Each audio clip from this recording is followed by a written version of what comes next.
ప్రధానంగా అయితే ఇక్కడ మనం చూసినటువంటి బ్యానర్లో ఉన్నటువంటి వార్తలతో పాటు ఇక్కడ ఉన్నటువంటి ఇంకొక గెస్ట్ని కూడా మనం చెప్పడం జరిగింది. జంగం మొగలయ్య గారు ఉమ్మడి మెదక్ జిల్లా డీసీబీ డైరెక్టర్, ప్రజలకు సేవ చేసినారు. ఆయన పుట్టిన సొంత ఊరు గ్రామం అంతారం మునిపాల్ మండలం, ఉమ్మడి మెదక్ జిల్లా. ఆయన స్వతంత్ర పోరాటనాయకుడు మరియు 1948లో రజాకలను తరిమి కొట్టినటువంటి యోధుడు అనేటువంటి వాళ్ళ కుమారుడు కూడా మన ఆఫీస్కి రావడం జరిగింది. జంగం మొగలయ్య ఎమర్జెన్సీ కాలంలో ఇందిరాగాంధీకి మన మెదక్ జిల్లాలో ఎంపీగా అవకాశం కల్పించి గెలిపించి అక్కడ మళ్ళీ దేశానికి ప్రధానమంత్రి చేసినటువంటి పాత్రలో జంగం మొగలయ్య గారు పాత్ర క్రియాశీలకమైనటువంటి పాత్ర ఉంది. ఆ పాత్రలో భాగంగానే ఈరోజు కాంగ్రెస్ పార్టీ బతికుందంటే జంగం మొగలయ్య గారి కృషి వల్లనే. జంగం మొగలయ్య గారు తీసుకున్నటువంటి ఆ రోజులో తీసుకున్నటువంటి ఆ నిర్ణయం మేరకు ఇందిరాగాంధీకి పూర్తిగా బాధ్యతల జంగం మొగలయ్య గారికి ఒప్పజెప్పినటువంటి క్రమంలోనే అక్కడ ఉన్నటువంటి ప్రతి ఒక్కరిని కూడా ఆందోళన కాన్స్టిట్యున్సీ కానీ, సంగారెడ్డి కానీ, మెదక్ కానీ అక్కడ చాలా వరకు కష్టపడి ఓట్లు వేయించి ఎమర్జెన్సీ తలపించినటువంటి క్రమంలోనే ఇందిరాగాంధీ గారు కూడా కాంగ్రెస్ పార్టీతో పాటు ఇంకా వేరే పార్టీ కూడా పెట్టడం జరిగింది.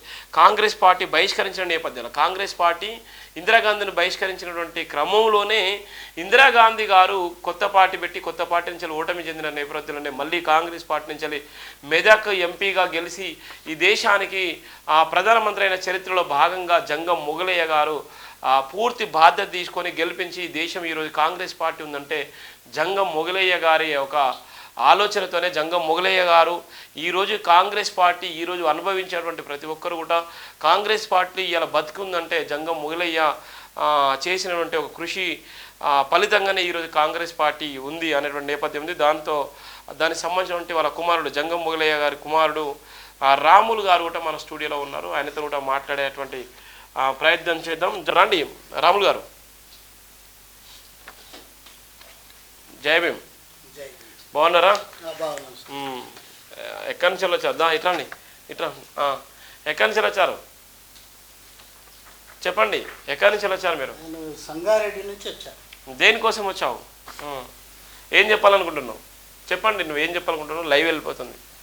మా నాయన జంగం మొగలయ్య గారు ఉమ్మడి మెదక్ జిల్లా డిసిసిబి డైరెక్టర్గా ప్రజలకు సేవ చేసినారు. ఆయన పుట్టిన సొంత ఊరు అంతారం గ్రామం, మునిపల్లి మండల్, సంగారెడ్డి జిల్లా. మీ డాడీ ఏం చేసిందో చెప్పండి. ఇది దీంట్లో ఉన్నది కాదు, ఇది మీరు చేసింది కదా. మీ దగ్గర ఏం ఇన్ఫర్మేషన్ ఉంది, ఏం చేశారు? జంగం మొగలయ్య మా నాయన గారు. నువ్వేం కావాలనుకుంటున్నావు, ఎందుకోసం వచ్చావు అది చెప్పు.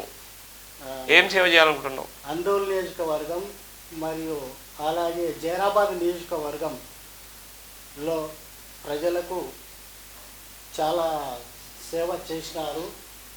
1971-72 సంవత్సరం ప్రాంతంలో భారతదేశంలో చాలా కరువు ఏర్పడింది.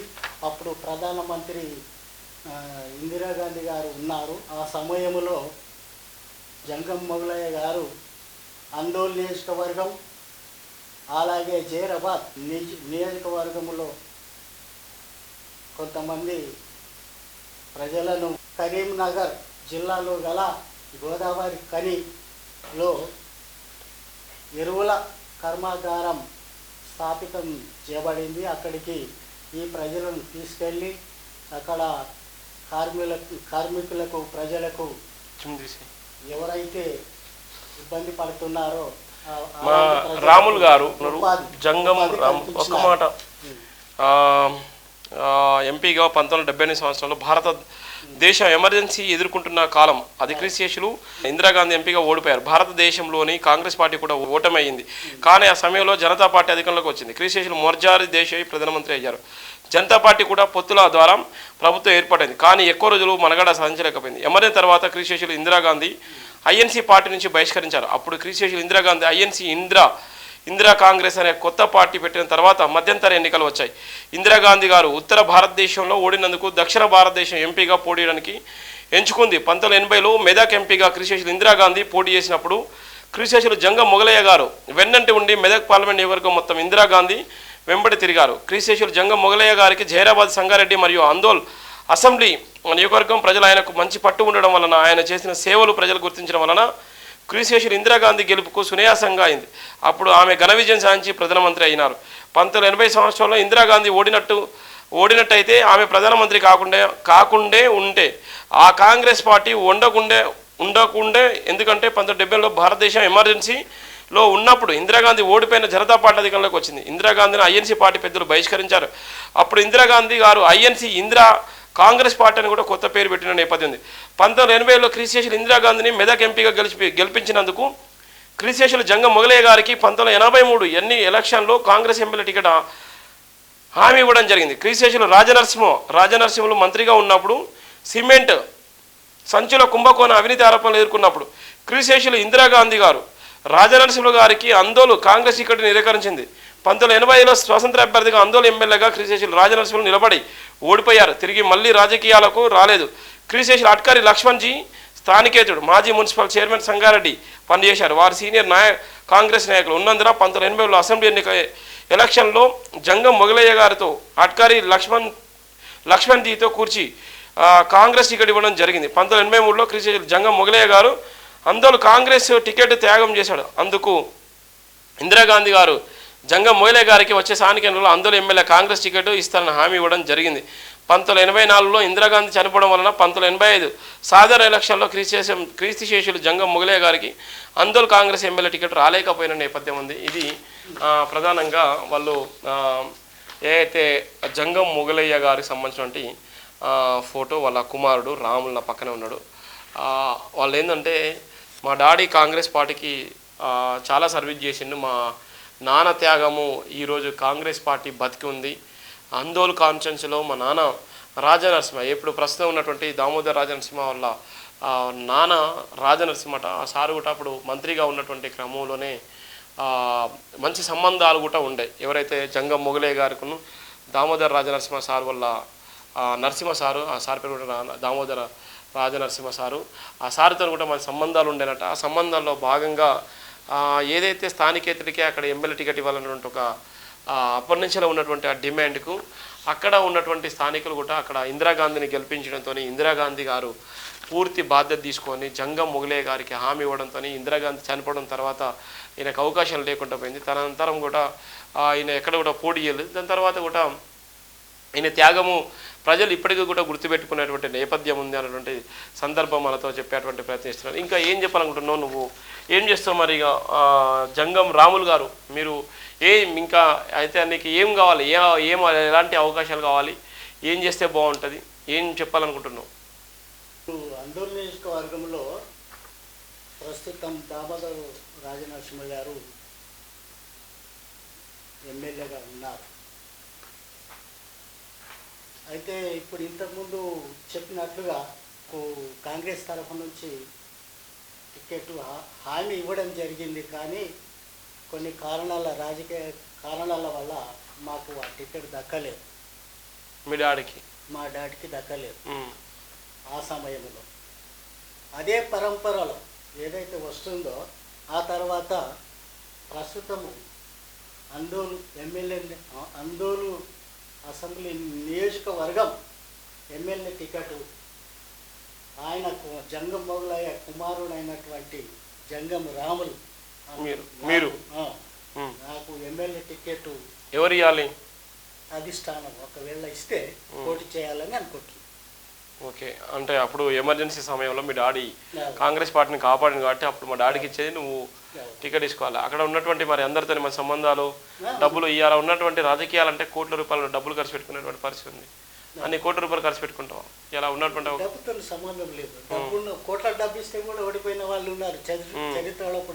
ప్రస్తుతం కూడా డబ్బు అనేది ముఖ్యం కాదు. డబ్బు ఉంటే కూడా ఓడిపోయే సందర్భాలు ఉన్నాయి. మీకు దామోదర్ రాజనరసింహ సార్కి ఏమైనా సంబంధం ఉంటుందా? పరిచయం, మామూలుగా పరిచయమే. ఆయన దగ్గరికి వెళ్తే మాకు గుర్తుపడతాడు, పిలుస్తాడు, పలకరిస్తాడు, అంతవరకు. చెప్పండి, అడగండి. ఓకే, అంటే మీరు చెప్పిన దానికి అదే ఫైనల్గా ఏం చెప్పాలనుకుంటున్నారు? మీరు ఏం చెప్పాలనుకుంటున్నారు? అదే అందోల్ అసెంబ్లీ నియోజకవర్గం ఎమ్మెల్యేగా మీ అబ్బాయి మాట్లాడతారా? నువ్వు కూడా మాట్లాడతావు? ప్రజల యొక్క సేవ చేయాలని ఓకే రాజకీయాలకు రావాలనుకుంటున్నాను. సరే, ఇంకో వీళ్ళ అబ్బాయి కూడా ఉన్నాడు. ఒకసారి రాములు గారు వాళ్ళ కుమారుడు కూడా ఉన్నాడు. రాములు గారు కుమారుతో కూడా మాట్లాడే ప్రతి. ఏం పేరు నీ పేరు బ్రదర్? నా పేరు నవీన్ కుమార్. మా తాత చేసిన సేవలను గుర్తించి అటు మా ఫాదర్కు రాజకీయ అవకాశం కల్పించాలని కోరుకుంటున్నాం. ఎందుకంటే మా తాత అసలు కాంగ్రెస్ పార్టీ ఉన్నదంటే ఈ రోజు మా తాతగారి పుణ్యమే.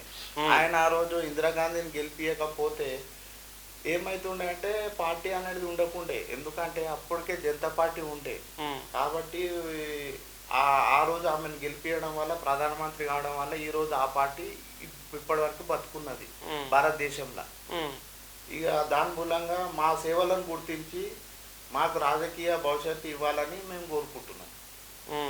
అట్లా రాజకీయ భవిష్యత్తు తప్పకుండా మీకు ఇవ్వాలి. ఎందుకంటే కాంగ్రెస్ పార్టీకి మీ తాత చేసిన సేవలను గుర్తించి కాంగ్రెస్ అధిష్టానం మీకు ఏదైనా అవకాశం ఇవ్వాలని కోరుకుంటున్నాం. అంటే సీఎం గారిని కలిసారా? మరి ఈ సీఎం కలవలేము, మాకు హైకమాండ్ గారినే మనకు హైకమాండ్తోనే కలవాలని ఉన్నదన్నమాట. డైరెక్ట్ ఎవరో ఒకరు ప్లాట్ఫామ్ ఉండాలి కదా నవీన్. డైరెక్ట్ అంటే కలిసేటువంటి వెసులుబాటు మీకు లేనప్పుడు ఇక్కడ లోకల్ సీఎంతోనో మంత్రులతోనో కలిసి మీ బాధని చెప్పుకోవచ్చు కదా. మనకు జాతీయ లెవెల్ మా తాత పేరు గుర్తుపడతారు హైకమాండ్లో. గుర్తుపడతారు మా తాత పేరు గుర్తుపడతారు హైకమాండ్లో. మాకు రమ్మని కూడా చెప్పారు కూడా హైకమాండ్కు. ఎప్పుడు వచ్చింది మీకు ఆహ్వానం? ఇటీవల వచ్చింది ఆహ్వానము. రమ్మని కూడా చెప్పారు. మరి ఎందుకు సమయం తీసుకొని పోతామని చెప్పినాం మేము. రాహుల్ గాంధీ గారు రమ్మన్నారా? రాహుల్ గాంధీ కాదు వేరే వాళ్ళ ద్వారా. ఆయన ఒక ఎంపీ ఉన్నాడు, ఆయన ఎంపీ రమ్మని చెప్పిండు. ఓకే, రాజకీయాల్లోకి మీకు రావడానికి సిద్ధంగా ఉన్నారు జంగం మొగలయ్య కుటుంబం నుంచి. ఇప్పుడున్నటువంటి రాజకీయాలు కోట్ల రూపాయలు ఖర్చు పెట్టేటువంటి రాజకీయాలు, మరి డబ్బులు ఖర్చు పెట్టుకున్నటువంటి స్తోమత ఉందా? అంటే ప్రస్తుతం ఉన్నటువంటి రాజకీయాల పరిస్థితిలో డబ్బు అనేది సమస్య కాదు. ప్రజలకు ఎంత సేవ చేస్తున్నాము, మనం ఎంత ప్రజలకు అందుబాటులో ఉన్నాం. దామోదర్ రాజనరసింహన్ గారు అంటే వాళ్ళు అందుబాటులో ఉండరు, మేము అందుబాటులో ఉంటాం కాన్స్టిట్యున్సీలో. ఆయన హైదరాబాద్ వ్యక్తి కాబట్టి ఆయన అందుబాటులో ఉండడు. మేము లోకల్ కాన్స్టిట్యున్సీ, మేము జైరాబాదు, సంగారెడ్డి, అందోల్కు సెంటర్ మేము కాబట్టి మేము అందరికి అందుబాటులో ఉంటాం.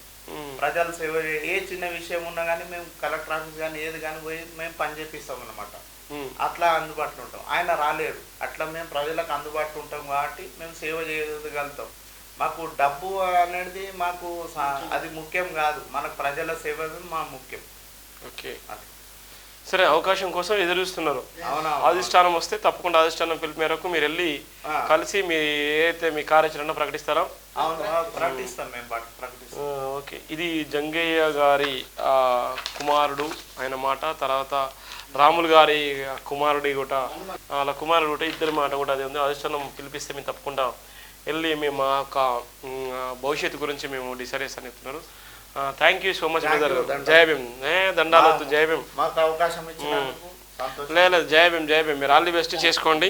ఇది వాళ్ళ అందోల్ కాన్సెన్స్ సంబంధించినటువంటి మెదక్ జిల్లాలో పనిచేసినటువంటి జంగం మొగలయ్య గారి ఆ జీవిత చరిత్ర చాలా గొప్పగా ఉంది. ఒక దళిత బిడ్డ, ఆ రోజుల్లో ఉన్నటువంటి కాంగ్రెస్ పార్టీని బతికించినటువంటి వ్యక్తి. కాంగ్రెస్ పార్టీకి తన సేవలే ఈరోజు పనిచేశాయి. ఆ రోజులలో ఇందిరాగాంధీ గెలవకపోతే కాంగ్రెస్ పార్టీ ఉండేదే కాదు. కాంగ్రెస్ పార్టీ గెలిపించిన ఆ సందర్భంలోనే ఈరోజు కాంగ్రెస్ పార్టీకి కర్త కర్మ క్రియగా నిలబడ్డది జంగం మొగలయ్య అనేటువంటి ఒక వ్యక్తి. ఆ వ్యక్తి వలనే కాంగ్రెస్ పార్టీ ఉందన్నటువంటి ఒక ప్రధానంగా వాళ్ళ కుమారులు వాళ్ళ మనవలు కూడా చెప్పినటువంటి నేపథ్యం కూడా మనం చూస్తున్నాం.